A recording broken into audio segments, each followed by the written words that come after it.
que eu pensei que debaixo desas meniñas hai unha mente atormentada. Intento recompoñer os teus sentimentos mentre remeses o azucre. Son espectadora dunha película de cine mundo, e mentres boto en falta o piano da sala, xúroche e volvoche a xurar que nunca vira un ollar de tanta intensidade exércita. Escribir é o eterno autodesculpe.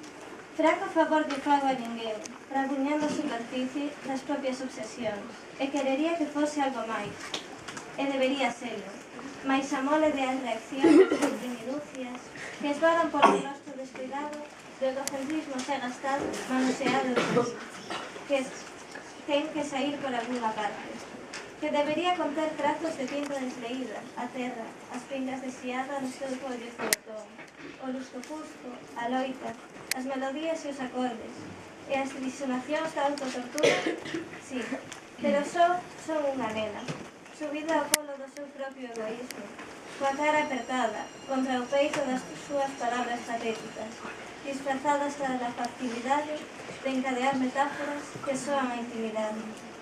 É preciso, impreciso, abandonar o refuxio da palabra e saltar ao baleiro.